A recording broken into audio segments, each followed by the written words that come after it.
नमस्कार,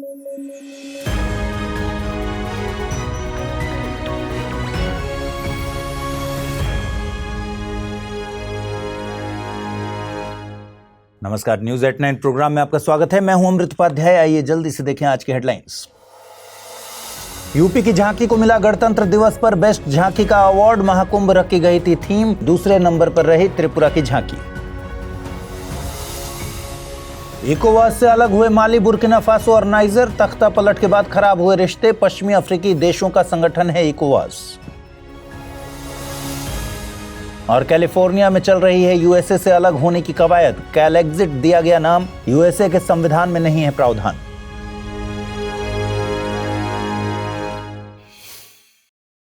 आइए शुरू करें। बीते 26 जनवरी को भारत में 76वां गणतंत्र दिवस मनाया गया था और इस दौरान कई सारी झांकियां परेड के दौरान पेश की गई थी। अब इन झांकियों के रिजल्ट जारी किए गए हैं और इनमें सबसे बेहतरीन झांकियों में पहले नंबर पर उत्तर प्रदेश राज्य सरकार की झांकी रही। यूपी की झांकी की थीम महाकुंभ 2025 पर आधारित थी। महाकुंभ भारत का सबसे बड़ा धार्मिक और सांस्कृतिक पर्व है जो हर 12 साल में प्रयागराज, हरिद्वार, उज्जैन और नासिक में बारी बारी से आयोजित होता है। वहीं दूसरे नंबर पर रही है त्रिपुरा राज्य सरकार की झांकी। त्रिपुरा की झांकी राज्य में आयोजित होने वाली खर्ची पूजा पर आधारित थी। खर्ची पूजा त्रिपुरा में पूरे हफ्ते चलने वाला एक सालाना त्योहार है। इसमें चतुर्दश देवता के मंदिर में 14 देवी देवताओं की पूजा की जाती है। इनमें शिव, दुर्गा, विष्णु, लक्ष्मी, सरस्वती, कार्तिक, गणेश, ब्रह्मा, आबाधी यानी जल के देवता, चंद्र, गंगा, अग्नि, कामदेव और हिमाद्री शामिल है। त्रिपुरा को 14 देवताओं की भूमि भी कहा जाता है। वहीं तीसरे नंबर पर आंध्र प्रदेश राज्य सरकार की झांकी को जगह मिली। बीते 30 सालों में पहली बार आंध्र प्रदेश ने यह अवार्ड जीता है। आंध्र प्रदेश सरकार की झांकी की theme eco friendly wooden toys पर आधारित थी। आंध्र प्रदेश में एक गांव है एटीकोपक्का, जहां पर ये इको फ्रेंडली वुडन टॉयज एटीकोपक्का बोम्मालू के नाम से बनाए जाते हैं। आमतौर पर ये खिलौने मैथोलॉजी से या जानवरों के फिगर पर आधारित होते हैं। ये आर्ट तकरीबन 400 साल पुरानी। इन खिलौनों को बनाने के लिए अंकुडु पेड़ की लकड़ी का इस्तेमाल किया जाता है और इन खिलौनों में प्राकृतिक तरीके से बने हुए रंगों का इस्तेमाल होता है। साथ ही किसी भी तरीके के केमिकल का यूज नहीं किया जाता और इसीलिए ये खिलौने बच्चों के लिए बड़े सेफ होते हैं। आंध्र प्रदेश गवर्नमेंट इन खिलौनों को वैश्विक स्तर पर प्रमोट करने के मकसद से जियो टैगिंग जैसी तकनीक का इस्तेमाल कर रही है। इन खिलौनों को जीआई टैग भी हासिल है। इसके अलावा सर्विसेज में बेस्ट मार्चिंग कंटिंजेंट की कैटेगरी में जम्मू कश्मीर राइफल्स ने बाजी मारी। वहीं सीएपीएफ या अन्य सहायक बलों में दिल्ली पुलिस के कंटिंजेंट को पहले नंबर पर रखा गया। इसके अलावा केंद्र सरकार के मंत्रालयों या विभागों की कैटेगरी में सबसे बेहतर झांकी का अवार्ड जनजातीय मंत्रालय को दिया गया। मंत्रालय की थीम जनजातीय गौरव वर्ष पर आधारित थी। दरअसल 2025 में भगवान बिरसा मुंडा के जन्म के 150 साल पूरे होने के तौर पर जनजातीय गौरव वर्ष का आयोजन किया जा रहा है। 3 अफ्रीकी देश नाइजर, माली और बुर्किना फासो ने आधिकारिक तौर पर इकोवास को छोड़ने की घोषणा कर दी है। इकोवास यानी the economic community of west African states पश्चिमी अफ्रीकी देशों का एक क्षेत्रीय संगठन है। इकोवास का गठन 15 पश्चिमी अफ्रीकी देशों के द्वारा किया गया था। अब 3 देश इससे बाहर हो रहे हैं।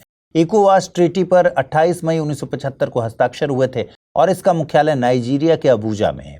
इकोवास का मकसद है पश्चिम अफ्रीका के लोगों के जीवन स्तर में सुधार। पश्चिम अफ्रीका का एकीकरण और सहयोग को बढ़ाना भी इसके मकसद में शामिल है। सभी इकोवास देशों के नागरिकों को वर्तमान में सभी सदस्य देशों में रहने और काम करने का अधिकार है और वस्तुओं का आवागमन मुक्त तौर पर फ्रीली किया जा सकता है। देखिए, माली, नाइजर और बुर्किना फासो इन तीनों ही देशों में तख्ता पलट हो चुका है। नाइजर में साल 2023 में, बुर्किना फासो में 2022 और माली में 2020 में तख्ता पलट हो चुका है। इन तीनों देशों में अब मिलिट्री शासन है। जब 2023 में नाइजर में तख्ता पलट हुआ था तो इकोवास ने इस पर कुछ प्रतिबंध लगाए थे, जैसे सीमाबंदी, कॉमर्शियल फ्लाइट्स के लिए नो फ्लाई जोन इत्यादि। इन सब प्रतिबंधों से माली और बुर्किना फासो काफी नाराज थे। इन देशों ने तो इकोवास को इनह्यूमन तक कह दिया और जनवरी 2024 में कह दिया था कि हम इकोवास को ही टाटा बाय बाय कर देंगे। फाइनली 2025 में तीनों देश आधिकारिक तौर पर इकोवास को छोड़ रहे हैं। 2023 में इन तीनों देशों माली, बुर्किना फासो और नाइजर ने म्यूचुअल डिफेंस पैक्ट किया। इसे AES यानी अलायंस ऑफ साहेल स्टेट्स नाम दिया गया है। यह संगठन माली की राजधानी बमाको में लिप्टाको गोरमा चार्टर के तहत गठित किया गया था। इस चार्टर के तहत तीनों में से किसी एक देश पर मिलिट्री आक्रमण होता है तो तीनों देश मिलकर मुकाबला करेंगे और तीनों देश आतंकवाद के मुद्दे से निपटने के लिए भी साथ हैं। ये संगठन सामूहिक रक्षा सिद्धांत पर गठित किया गया है। ध्यान रहे कि लिपटाको गोरमा क्षेत्र वो एरिया है जहां पर माली, बुर्किना फासो और नाइजर की सीमाएं आपस में मिलती हैं। 2023 में पूछे गए एक सवाल को भी देखिए जरा। प्रश्न पूछा गया था कि हाल के वर्षों में चाड, गिनी, माली और सूडान ने निम्नलिखित में से किस एक कारण से अंतर्राष्ट्रीय ध्यान आकर्षित किया जो इन सभी देशों से संबंधित है? दुर्लभ मृदा तत्वों से समृद्ध निक्षेपों की खोज, चीनी सैन्य बेस का स्थापित होना, सहारा मरुस्थल का दक्षिणाभिमुखी प्रसार, या फिर सफल तख्ता पलट? इसका सही जवाब था विकल्प डी यानी सफल तख्ता पलट।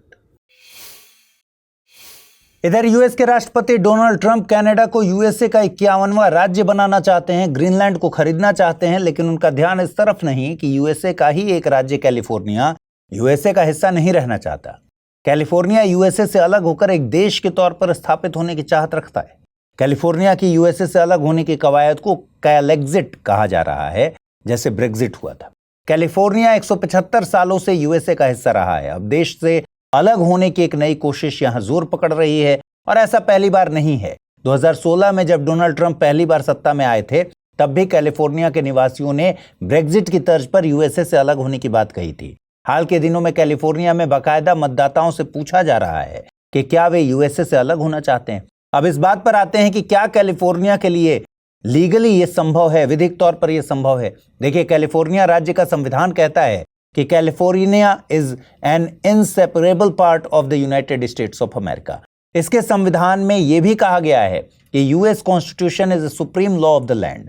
मतलब यूएसए के संविधान को राज्य का संविधान सुपरसीड नहीं कर सकता और यूएसए के संविधान में राज्य के अलग होने का कोई प्रावधान है नहीं। इस तरह साफ है कि लीगल तौर पर तो कैलिफोर्निया के सामने ऐसा कोई विकल्प नहीं है। शायद डोनाल्ड ट्रंप इसीलिए इस मामले को तूल नहीं दे रहे, लेकिन अगर जनता चाह ही लेगी तो हो सकता है कि भविष्य में कैलिफोर्निया नाम का देश दुनिया में एग्जिस्ट करने लगे। इतिहास में कुछ तारीखें ऐसी होती हैं जिन्हें याद करके त्रासदी का वो मंजर याद आता है जो देश के इतिहास की दिशा को बदल देता है। आज हम बात कर रहे हैं 30 जनवरी 1948 की, जिस दिन भारत ने अहिंसा के पुजारी महात्मा गांधी को खो दिया। 30 जनवरी 1948 को उनकी हत्या नाथूराम गोडसे के द्वारा गोली मारकर कर दी गई। वे नई दिल्ली के बिड़ला हाउस में अपने दैनिक शाम की प्रार्थना करने पहुंचे थे। प्रार्थना के बाद भीड़, जिसमें उनके अनुयायी, प्रेस और अन्य लोग भी शामिल थे, भीड़ के बीच में से ही छिपाई हुई बंदूक के जरिए नाथूराम गोडसे ने 3 गोलियां दागी। बापू के मुंह से निकले अंतिम शब्द थे, हे राम। लेकिन गांधी एक व्यक्ति से कहीं अधिक एक विचार थे और व्यक्ति की मृत्यु हो सकती है, विचारों की नहीं। दुनिया में गांधी विचारों के तौर पर हमेशा मौजूद रहेंगे। महात्मा गांधी भारत ही नहीं, दुनिया के प्रतिष्ठित शख्सियतों में से एक थे। महात्मा गांधी का जन्म 2 अक्टूबर 1869 को पोरबंदर, गुजरात में हुआ था। उन्होंने देश को अहिंसा के जरिए ब्रिटिश सत्ता से आजाद कराने में अहम भूमिका निभाई। वे टॉल्स्टॉय, रस्किन, जीसस क्राइस्ट और महावीर स्वामी से प्रभावित थे। उनके ऊपर भगवत गीता और बाइबल दोनों का प्रभाव था। वे जॉन रस्किन की लिखी पुस्तक अनटू दिस लिस्ट से काफी प्रभावित थे। उनका सर्वोदय और अंत्योदय दर्शन इसी पुस्तक में मिलता है। इस पुस्तक के मैसेज व्यक्ति की भलाई सबकी भलाई में निहित होती है से वे खासे प्रभावित थे। उन्होंने दक्षिण अफ्रीका के डरबन में फिनिक्स आश्रम और जोहान्सबर्ग में टॉल्स्टॉय आश्रम की स्थापना की थी। वे साल 1915 में भारत लौटे थे और राष्ट्रीय आंदोलन के अगुवा बने थे। 1916 में वे कांग्रेस के सदस्य बने। 1917 में बिहार के चंपारण में हुआ आंदोलन महात्मा गांधी द्वारा भारत में लॉन्च किया गया पहला सिविल डिसओबीडियंस मूवमेंट था। उन्होंने यंग इंडिया और हरिजन नाम के 2 न्यूज़पेपर पब्लिश किए थे। उन्होंने भारतीय राष्ट्रीय कांग्रेस के अधिवेशन की केवल एक बार अध्यक्षता की है। 1924 के बेलगाम अधिवेशन के अध्यक्ष बने थे वो। बेलगाम कर्नाटक राज्य में स्थित है। उन्होंने अहिंसक विरोध को स्वतंत्रता हासिल करने का जरिया बनाया। कई प्रसिद्ध हस्तियों ने उन्हें अपना आदर्श माना। इनमें Nelson Mandela, Martin Luther king और मदर टेरेसा का भी नाम प्रमुखता से लिया जाता है। महात्मा गांधी की पुण्यतिथि के दिन ही भारत में विश्व कुष्ठ दिवस या फिर वर्ल्ड लेप्रेसी डे मनाया जाता है, जबकि विश्व स्वास्थ्य संगठन यानी WHO इस दिन को जनवरी के अंतिम रविवार को मनाता है। इस तरह WHO द्वारा ये दिन बीते 26 जनवरी को मनाया गया था। 2025 के लिए इस दिन की थीम यूनाइट एक्ट एलिमिनेट रखी गई थी। कुष्ठ या लेप्रेसी एक NTD यानी नेग्लेक्टेड ट्रॉपिकल डिजीज है। इसे हानसेन डिजीज के रूप में भी जानते हैं। ये एक संक्रामक रोग है जो कि माइकोबैक्टीरियम लेप्री नाम के बैक्टीरिया के कारण होता है। आइए देखते हैं आज का टर्म ऑफ द डे। आज का टर्म ऑफ द डे है यूएलआई यानी यूनिफाइड लैंडिंग इंटरफेस।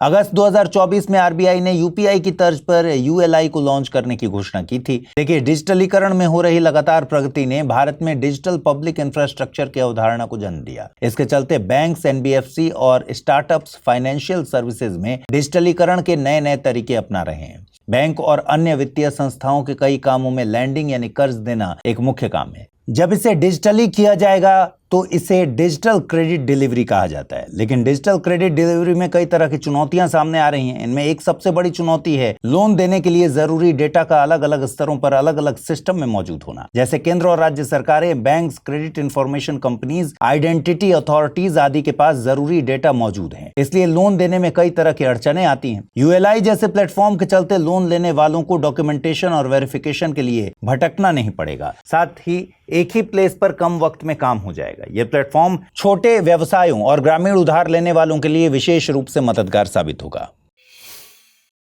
आइए देखते हैं आज के रैपिड न्यूज में क्या है खास।